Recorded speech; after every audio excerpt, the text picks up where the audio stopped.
nom le maya ke mani ami malin na chu kan nei to lo hai me fe dia na chu ni ma sala ke mani group hi ai me fe dia na nei la thain ka ria ke ni hi Mizo Summer Ministry hi kan group ming ania hei kan permanent icon ania ke mani group ina icon heta kan nei ani Chawlin he Spicer Mizo Summer Ministry hi heavy group hi sangi lai pasaria piang chuak ania Spicer atam rongbola hun thang thang anain thala in lama holovin hun thang thang ati pura ate Mizoram hun thang thang ale helam panga pon kalin rongbola an nei thrina hi sangi lai pasarika ngopa anain ya heta henin baptisma chang hi mi som hi lai pasari anoma Sangi le pariat khan pui chi pa ne nia baptisma chang mi som pathum anoma sangi le pakua buat puya ne nia baptisma chang mi som ni le panin oma sangi le soma khobunga ne ania som pakhata scholarship sargala ne nia som pania buat puya ne ani le som pathuma nai sipara tipura ne nia mi som thule pakoi baptisma changani hetianga ministry rombona Mizo te pala na rombona thala holawan rombona hi kan Spicer college na hu chuan tha ti em maya Mizo te thil ti he tha mai zilai tan tha ni ti in subject an luta tuna hian theology department chuan in hei subject khata kan na ya summer ministry kan kal lo chuan in a graduate thei lo ani chu wangin hei Spicer ina ala lu Mizo ina kan ti tha mai Spicer ina ala lu ani ti chuan sam ni le som palia khain helama thing lei zim te le bapuya te rombona kan na ya heta he baptisma chang paru kan oma chumi zo vele ta han le kham pata revival nei kan kalani pathianin he ministry rombona hi mala som na se maya baptisma chang mai ni lovin mun tam taka biak in din ania he rombona manghianin tuna chuan school te din ani hial ani pathian na sa tak mai he rombona hi atirangin malo som ko thrina sangi le som panga khan sanga warum bona nei ania heta hian mi som thum le pakwai baptisma an changa sangi le som paru khan sanga wa thau follow up nei ania heta he mi pani in rom bona baptisma an changa sangi le som pasari khan dumta nei ania e choi sangi le som priat khanin longtlaya rom bona ye ni kum khanin mi pani baptisma an changa ni hian kumina helam pa kumdanga chuanin Bible study pe den evangelistic meeting nei den ko thran omlo na huna te kan kal thrina ni ma sela kumin chu hetiang chu tiam lovin revival angin ko thran te toin hetiang from quality in kumina chuan thu thu in ti hianin ko thran te kan to ko na ni herong bona kan nei na tam hianin na kan thok na sa ve maya zirla kan ni na angin kan rong bol na ko nga sum le pai kan do mamoa mo kan zin vai vai nan de kan ai le in turte kan ko phram lo na mo na kan kal na phei chuan kan mamo na se mai ni chu dia tan chuan in do na chi ram kan zong ve a kan college a thing te kan kita hostel te kan ti faya ti hian kan not faya bedroom te kan sil faya mo ti chuan hai ti hian kan thok na sa ve mai a chuan sa le huan te kan siama khai te kan chinga kan khai ching chu kan zuar ve a rong bol na tan ti in hianin toilet mo tui chia te hian kan paya kan thok na sa ve mai ke mani tok te in hianin dor liam tangin ai tu te kan daya hostel te kan zuar le a chuanin mi kwa kan nei ten cho te kan chum saka hai chau lo pot zirtir te ina te na te kan thoka mo chuanin chang changin sum tuak na ti in sum zon na ti in kan thei to kin pickle te kan siama na ta te blanket te kan suwa ti chuan kan thok ve thrian ni ma sala chung zong zong chuanin kan expense kan mamo reng hi arong bona ta kan mamo hi min pu ru sak the lo wangin foreign lama te ku te kan do a tan puya te kan dila chung zong zong chu pathian in mal somin hian kan mamo chu kum tin mai min pe ve thrina rong bona tlom tam mai kan nei thrina ni ti chuan kan rong bona poi chi sham shangin rong bona kan king ko ve a Bible study te kan pe a ti chuan crusade te kan nei a free clinic te dangdor ka moi poi min lo nei pui to a free clinic te kan naya chuanin steam bath te chi hrang mai herong bon hei mi na an na te thopui chuanin kan kal ve thrin ani chu zo pathian mal somin ti hianin kumin thleng hianin rong bon ho tim tak kan la nei le ze thai hi pathian min chu pakin ro se ole voina kan thu pui tur chu Hmangaihna Chawlin ti ani Hmangaihna Chawlin ti hi kan thu pui tur ani isai kung som nga le paria cha som pathum le som palia khan kan siara kan chiar to sabas kula khan ti hianin Chawlni ko selo tura kan ti thiang ni mai du zong ti lo tura ike pha chu i hoi kir tira Chawlni lom ong itia lalpa ni thiang ni chu za ong itia mani kong zo lova mani nom sak bol lova mani thu soi lova I choi moi chuan lalpa chunga chuan I lo manga leilun hun sa ale chuan ka chuan ti rang chia ipu cha ko paro chu thil ka chuan mang che lalpa ka chuan chu asai to ani ti in kan huani 7 day kan nia sabat kan sera mi in engvanga sabat is ser antia bible in ser ro ti lo ti kan sang thin ani pathian chu chola sabat hi sera chu vai ser turin min ti kan sera ni kan ti ni ani le engvanga pathian ka sabat ser engvanga pathian in Chawlni hi siam ti hi voina kan zir don ni engvanga he Chawlni hi lu em kan Christian ko ma hian engvanga he Chawlni hi pathian na kai lai chin ko ma hian a lu em ti voina hian in kan zir don ani Genesis book ni cha ni cha ko ba kha ti hian kan huwa tin pathian ni sari ni chuan athil siam chu ati zawa ni sari ni a chuan athil siam zong chu a chol santa a ti chuan pathian ni sari ni chu mal a soma a serta a chu mi ni chuan pathian ni athil siam zong thu ngota siam le kuta siam te chu a chol santa a wangin ati ni mi tam tak chuan ni pathian ni rup chuin khovel siama ni sari ni he cholani ni kan ni a eng ni a borua ni thum ni a pawimawh tin ni rup ni thleng a siama athil siam zong chu ni rup ni chu siam zo vek to a ni sari ni chu chon na hmangani hian soi thina ni ma se tu kan sia ka ting e ti kha ani lo adik lo te ting e ti kha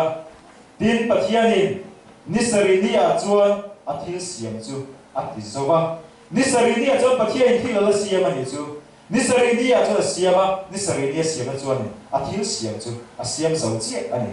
ni rup ni a kha athil siam kha zo re lo maya ni sari ni a athil siam kha zo ani ni sari ni chu ting e siam ta le tianin ML address som chuan da sabat ti page number som di pani a kha lo sia ka van le khove chu siam ani to nge mai ma se pathian na tho chu ala zo lo sabat ala siam do na chu sabat ni a chi a siam thai ni ati pathian akut kunle athil siam zong kan te thai le kan khoi thai athil siam zong chu nirup chung kha siam zo to nge maya ni ma se la a tho chu ala zo lo wa enge sabat siam ala ngai chu mi sabat athil siam tur chu sabat ni a chi a siam thai ni ati chu ti chuan pathian in sabat chu sabat ni a siam ta a chu mi ni chu ting e siam chol na in siam ani ti chuan an tho chu a zo ta chi ani sabat ni chu chol na siam ve le chuan in an tho chu a zo ta chi a sabat chu thil siam top kham na a finishing touch ani a sabat a siam thu chuan a na chu zo fel ani ta chu wangin tu po thil siam zo na emo thil siam top na thil siam ring tu chuan sabat hi a ring tu ani lo ti pathian kan ni rup chung chu la siam nge mai kuta thil siam le chu ni ma se la siam zo lo wa sabat ni kha la siam nga ya chu sabat ni siam tu chu ni rup ni kha la siam thei lo ani sari ni a kha ni na siam nga ni ni chuan ni sari ni a chuan pathian chuan sabat chu siam ta chu sabat chu chol na siam ta ni ti in alo soi ani ni chuan in chu sabat chu acting e chol na siam mai le acting e siam chu kan cher le mo ti chuan pathian in ni sari ni chu acting e siam mal soma a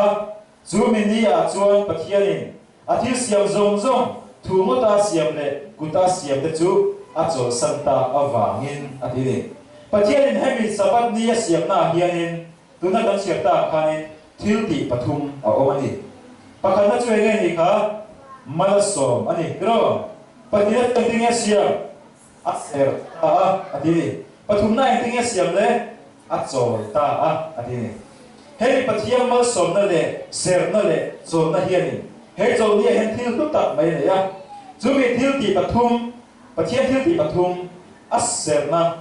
mo achol na mal som na te chu enge ni ti kan zir chian chuanin engwanga sabati tu em nge ni pathian la ka hen sabati engwanga tu em nge ni hi kan mu thai do ani chu voina kan zir chuak don ani ama sabera chuanin tuna kan chiata khanin pathian ni sari ni chu mal asoma atini enge pathian mal som ti zia chu sa number som le pasari cha khata khan hian kan mu pathian min khong ai sela mal min som sela a me chu kan chunga ran en ti ro se atini pathian na mal som a khong ai mal som chuan enge ti thin a me chu a mal som na lama chuanin a en ti thin ani number bung ruk cha som ni le pali le ninga khan ti hian kan mu bo lalpan mal som chewin ven zel chew ro se lalpan a me in chunga en ti sela khong ai zel chew ro se pathian na mal som chuanin a mal som na lama chuanin a me chu hoi thina a me chu en ti thin haya poi mo em mai ni pathian tu po mal som chuan a me chu mi lama chuan hoi tirin a ru zom a petrin kan ru kan hoi lama chuan kan ru kan petrin ani tro motor na de mutaila aron la futa avana le kan ti chuan tinge kan ru la chuanin kan en zui thina ni tro anal kan dia kan ru la chuanin thil moi re kan bo kan ru la chuanin kan en zui thi avana le kan te kan hoi san ngai lo kan en zui nge thina engwang mo kan ru la pa pathian in chawlhni mana so po hianin amal so na ma so na hoi thina ni engwang mo chawlhni la ma hin ru ma lo kan do pan lai hianin ta ha kan online pol kan ilai hianin kampata lekha kazira ta chuanin ina hen karon ho zeu thina ni masela ko operate thei lova le khazir ka ni bai ka le hi ngai thina ni kanu hian min tha thina motora hian min chuan tira hian motora kan kal ni min en vom thina ni acha chon le lam ka hoya kan hoi le hi mi lo en reng thina ka in bai ra khatang hianin chuanin a hoi to na mo ka te ka hoi sana ke en le thina alo min lo en reng thina ni chuan kan ta na kong kan koi kan tan liam sakin min thir liam thin engwang mo kalama ariru ma lo min hmangaihna min ngaya kalama ariru zong a thinlung zong oma wangin katlan lian thleng khamin ena min hoi san thei lo ni chu lo pathian mal som na chu pathian in mal som chuanin ariru a petrina a hoi thin ani mania ta hana ko lai khan ka pasalo khan ka nau tha ka u fa pathan ka zu to a khan a chuan ka chua ka ngai em maya ka kal do na ka san lai thei lo ni kan hoi thina ka san ka ui em maya a thi to ni em ma the to lo ni ti hre mai la ka a than bul ringot a than bul thut ringot po ka nuam ka ti ni ka kal do na mamte poite ti hen lo mula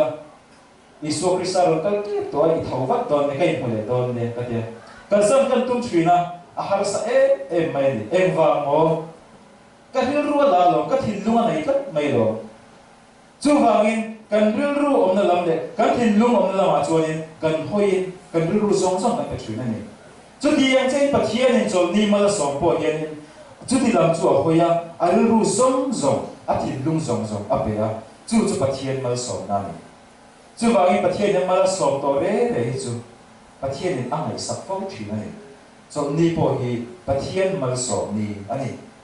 ti chuanin tian a soi le zela pathian ni sari ni chuan mal asoma engwange pathian ni chawlhni chu ril ru pek em pi chu nakina kan en le don ne a pathina chu tinge ti kha a ser ta a ti ni ser ti hi hebrai tong chuanin khados yani a hei hebrai tong ani a khados yani a dinglama tang veila pa ka chiar tur ani a chu mi zia chu ti thiam hlim ti na ni ser ti chu ti thiam hlim ti na ni the message the Bible chuan thian in zia ka God blessed the seventh day he made it a holy day but hian chu ni sari ni chu mala soma ni thiam hlim a siam ani ati ni engin nghe thil hi ti thiang him thin le mi hri nge thil hi kan ti thiang him thei lo ani pathian che thil hi ti thiang him thei ani le engin nghe thil chu ti thiang him thin Mausia kun lai khanen với các chú Mausia bera ma ven khanen khan tla thing buk al amua chu enge te ba fin fiat tu ma chau khanen kha thing buk tang khan pathian khan ron bia eng tinge pathian khan ron ti kha Exodus buk cha la khan tinge ron ti kha tin ani chuan pathian chuan ron nei su khai ike pha ta i phei khok te kha phel ro i din na hun kha lei thiam him ani atini kha mi lei kha mai la thiam him re lo ani le engin nge kha mi lei kha ti thiam him engin nge kha mi lei kha ti thiam him pathian a om wang ani pero pathian a om wangin kha mi lei kha a thiam him chau ani bia bu ka po kha nin Israel pa khan thale ra khan bia bu kan siama an salui lui maya pathian ni na mau sia mu ti ran khan an sa abang zong an siama chu mi zong ta tur zong an dina an lut an chuak le trina ektin ma an lo ani ni masla ni khachu pathian aron sukha he mi bia bu ki aron om puita chu min akhat mu maya khami ni tang khan tu ma an lut an chuak mai thei to lawa mun thiam him ani eng nge khami mun khati thiam him ta pathian che na ni ba ani le pathian in sabat ni ati thiam him khanin eng nge sabat ni sari ni chu thiam him ta ang le pathian che na le ro pui na in he ni sari ni hi ati thiam him ani chu mai pathian in ni ru ni chu ni sari ni chu mal soma ati thiam him ta a ser ta a ti khanin eng nge khami ni khati thiam him pathian che ni li ba lo chu wangin pathian chuan chawlhni a hianin pathian chu chawlhni a hianin ama hi a cheng ani min cheng pui lo ama hi a cheng ani ni khan ni a chuanin thotana chuan lalpa voina mi mong pui am che min ve am che kan tia pathian chu min cheng pui tu re kan kau thina thole ni lai ni thum ni li ni nga ni rum ni a lalpa min cheng pui ro min ong pui ro kan tia ma se ni sari ni o thing chuanin pathian che na hian pathian chu welcome lalpa kan ron leng ro kan lovin pathian chuan ka fanu ka fa pa hai kan nian ni ka che na ni welcome ron lu drop in so ni a chuanin pathian che na hun chua kan lu ta ni chu mo so ni kan lu hianin pathian che na hun chu pathian ta chuan kan lu ta ni chu ba ngi pathian chuan he me ni a hianin min lo welcome zo thi ni a ro pui ni ro chu vai so ni hian e mai ni Abraham khanin mikual pathuma bu khanin afatla na an ma chi pe ya bu ka kapute u ka ina ron khen ro utigin isu kristal le fa tiro ka ka a ina lu turin mikual turin alo welcome ani ka mi kan welcome chuanin mi kan ina chuanin kan ina ron ne tur chuanin mi kan welcome thina mi ina kan vakal chuanin min lo welcome a ina lu turin min lo sok thina ni chu tiang che chol ni da ka kan thenghianin pathianin chawlhni a hianin min lo lom lu zo thil he ni hi pathian chen na ni chu ba isai buk som nga le pare cha sa pathuma kha ting ti kha chawlhni bo chelo tura kan ni thiam ni ma i du zo ti lo tura adini he ni hi pathian ta pathian chen na ni chu ba he ni hi ni thiam him ani chan tak chu ani je do chon thian lo ti ama chu in barlut in tulutin ama chu so na alo ni ta ani isu krista chu kan ta so na alo ta ani ni sari dia pathian che na nge chuan chu mini chu ti thiam ni min ani pumin ata ani ya ko ani chu bangin he ni hi ke mani ta mai ni lo pathian ta pathian che na ani sinai la na pathian aron chu tha khanin engting ti kha pathian ron chu tha ka chu mina snai tang ron kuan mu don khanin ti here ti exodus book som pakwaja watang som pathuma khanin tilal pa chol mosia hena ngai te ka biak lai tak chei mi pui an thret ve thaya kum khuai thu chu oi phong na turin chum cha mu pa ki hena kal do ne atia an hena film kurula ta khen han don ho sula tla mor ko han de klek suam cheu tu po tla han te apiang chu ti lum nge tu aniang kut reng in te tur ani lova lungateng lung nge tur ani lo le ka tlang tur ani ang sa po mihring po anung lawang totorot ari ruai huna chuan tlama khian lon chho tur ani ati tin ipui hauta ri khang sakun che ati a tin asoi ni is pathian he snaita ron chu tha bon khani thatap mai thu apea kalon chu tha chuanin tu mai he tangi an tek tur ani lo ade ka piang chu an thi tur ani engwang mo pathian chu hem tla ron chu tha wa lo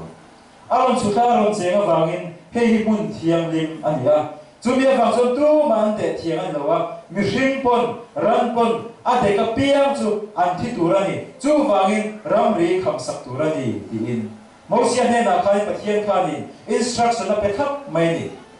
pathian che chu chu a tu ma thiam nim ma tu ma le thiam ani lo ni sabat hi pathian che chu na hun pathian hun chu pathian ta ani ya engting e tu lai ko ven mi te sabat hi ngai to lo dia kai ma ni tho kan lo thap nam le pathian ta ni chu wangin hei hi mi hring te na kan lo ti tam nam le kan lo khoi tam nam mai the ani lo isu Christian engting e ti kha mar ka bu ti cha som hi le paria ta khanin chu ti chuan mi hring fa pa po hi chon ni chunga lam po hian lal ani ati ni mi hring fa pa po hi chon ni chung lama po hian lal ani isu Christa ta ani kan lal na chu kai chu khurani he chon ni isu Christa na ram isu Christa ta ani ni ma sela ata ni ma se isu Christa engting e ti kha chon ni mi hring ta na siam ani ati ni he chon ni chu pathian ta isu Christa ta ama siam ama che chu na nge mai ama che na hun nge mai nia ni ma sa chu ti khobar ho pui chu mi hring ta ni pe ni chu aro pui mai ni engwanga min pe he hun hi in ta ka pe ni nang le kai na kun thatak kan ham theina pathian ni kan tan pe ni chu pathian chu na chu ni a chiang le ta ti hianin asoi Genesis hong ki cha thu ma kanin chu mi ni a chon pathian in a thil siam zong thu ngota siam le kuta siam le chu a chol san ta ka wangin pakhat na chu hi kan ti kha mala so mani tro mala so na chuanin a thin lung zong pe ni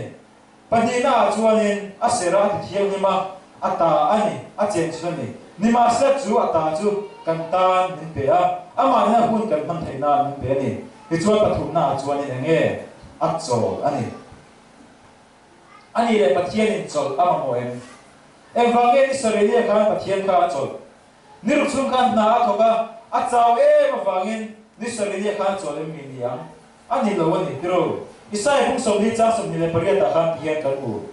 in ruin in thangai lo mi in bengin in thangai lo mi kum kho pathian lalpa ko kyu siam tu chu a chaw ngai lo wa a ha ngai sek lo zia hi pathian chu a chaw ngai lo wa ni sorenia kan a chol po ngai lo ni ni ma sila engwanga ni sorenia kan a chol engwanga ni sorenia ka chol na ila siam ani le ami hing siam te de kha adam ane evi kha engwanga chol ma mo ve mi ma mo lo ni dro zir to pa han siam ne chia ani rup ni kha ni sorenia ka chol kan mo re an ha re lo mai ni ani le engwanga a chol mo mi ti hian se tu chuan lo ti dik takin sabat kha adam ane evi tan chuan siam an ni nuwa ni khat pum hlum an man masak per ani kar khat an tho ha wa chol mamo in pathian in lom turin asom ani lova an ni masapera pathian in akom zo ani pathian ne na mi hring chan chin chu sabat an ai chan ani thil siam ni saria ni khat na mi lovin achiang dro mi hring kan history kan chan chin hi ni sarenia ai tana chol ni he ai tana ni khat pum lum ni khat da ka som ni pali kan man masak ber ni pum lum he sabat ni ai tana chu pathian ne na mandun na ina ai tana ni chu vai pathian ni sabat ni hi ai poi em maya a chol ani mi hring history ni khat da ka som ni pali masak ber hi sabat ni ni a pathian ne na in tran ani chu wangin sabat thil tek chu enge pathian ne na in lai chin na ani Exodus book of the Chawlin le cha so pa kha tian kan bu Chawlni thiang him taka ser tur ani ti hereng ro nirup chungin lei pa lalpan lei le van te tui film le chu om zong zong le chu asia ba ni sari ni chu alo so la sia chu wangin lalpan Chawlni chu mal so ma ti thiang him ta ni ti kan bo ni engvanga ta yanin Chawlni thiang him taka ser tur ani ti hereng ro ti engvanga hereng ro ti a chan chu a ma kham hriat alo ni thin to wang ani koi ang hriat alo ni to le thil sia ma khan kan mo ni tro Genesis book ni cha thun le Exodus book so ni cha som pa kha han da kop ta ya ti yen kan mu chu chu chang kha ni pathian Chawlni chu mal so din hetai kan huwa heta po mal so heta po aser ti thiam him din kan huwa heta ti thiam him din kan hu heta yen pathian Chawlni a chola ni sari a chola ni ti kan huwa Exodus book so ni cha som pa po kha ni sari ni a chola ni ti kan hu ka ni adik ta chuan dan so mi han en taw la so pek hi pathian ne na kan man tun thai thu so pe ka chana pathian ne na ka in zom thai da om chun chu Chawlni hi ne pathian ne na ka in zom thai da om chun chu Chawlni hi ne kai ma chu pathian dang nei su ti hi pathian ta ni ve ani lo tro ama chi pathian o ma ne milem be su pathian ta ni ve lo la pa bing lam mai mai su pathian ta ni ve lo ne ilu lei pa choi moi ro pathian tan ni ve lo tual ta su uire su rusu hek su mo he tu tara siam su osu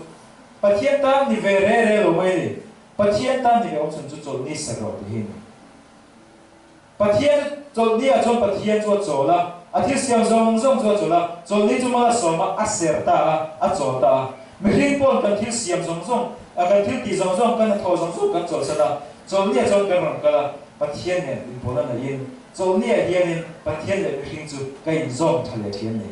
chuwa in Chawlni thil pek chu enge pathian ne na in lai chin na ani thlat mai ni chaba tu pek hi pathian in mi hring azom pui theina tu pek om chun ani mi hring in azom thaya pathian in azom thei bok chuti chuan sabat chu pathian le mi hring in ton na hun pathian le mi hring kai in ton na hun kai in chai na hun mo cái dating na hunan ni chu vai Chawlni pathian ta poi mo em maya pathian mai tu ta pon Chawlni he poi mo em mai ni Chawlni pathian na cái dating na hunan ni chu pathian thil siam zong zong chu a chol sana Chawlni a chola cái ni pon kan thil ti zong zong chu kan chol sana Chawlni kan chola kan ron kala pathian ne chuan in tongin mo cái dating ani chu ni da pathian kan belo ni lovin ni da po kan bia ni masala hemi hi ni bi ani nulai kan van chai ngai so ma ai mai em dro ai mai em thina ni nupuya pasala in mai hiya ten lo du thina engen nei thin kha ai chain ve thina ni dro kan van chai an zo ta nula chai o thole nia jana heta hotela chot kaya chu ko chot te hoila din an soita to chuan tang fa chu alom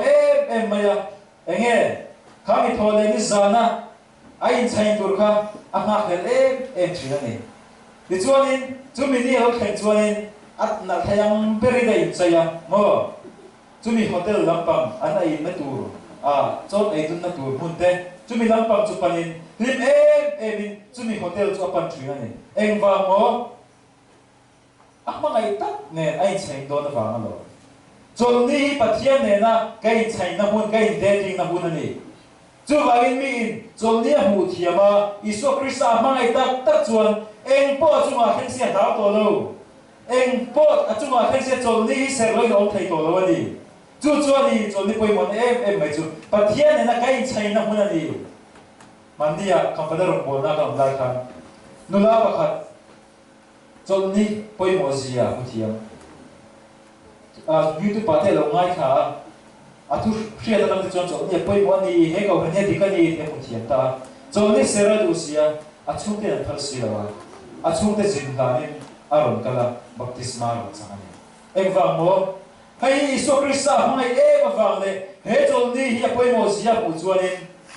pathian ne na an len tun na ni ti an mu chian che chuanin ser loi om thei to lawa zo loi om thei to lawa ni chú vậy hết rồi đi bắt thiên để mình cái in lấy chuyện là ni bôi mà em anh đi vàng in mình đi so Christ mai ta ta cái chỗ này một thiam cho nên chỗ lâu này hệ thu bé cái chỗ lâu in ông thầy tổ lâu hệ này bắt thiên này lên tụi lâu in ông thầy tổ lâu này ni đang ở chỗ cần lên tụi phao truyền cần lên tụi phao lên tụi này ni mà sẽ là hệ mình đi ni bị bắt thiên này mình bé ata mình bé mo iso Kristani pathian ta ni ma se mithite ta na pe ama ne na kai le dun na ta ni pe kan ni wangin apoi mo em maya amu thiam tu choni a chong nge thin ni chu vai chong ni thil pek chu pathian ne na thiam that na hi ni chu wa ma lo pathian chong ni chu mala so ma a thin lung zong zong chong ni la ma choni na pe ka a ti thiam ni ma he ni hi ta ni a chen chi la a om puya Chawlin in lai chỉ trả cái này na ta na kan ta na mình đẹp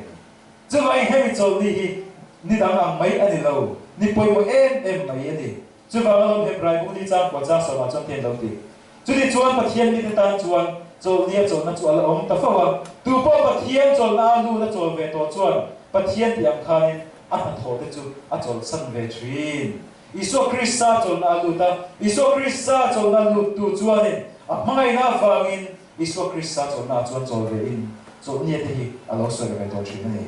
chu vai ni khan nia chuan in pathian an kan leng du na ni thum ni nga ni ka kan leng du turani ma se ni sari ni bi ama ne na kan len dun na kai in lai chin na ni bi kan ni wangin pathian ta chuan apoi mo em maya pathian hmangai tu ta ko apoi mo em thin ni chu vai esa ke la bong som ni cha som ni ka ni ting ti kha chu cái lệ chu lâu chu cái lệ ăn mà đi cara chín chén na cái chỗ này để chỗ ăn mà đi cà phê à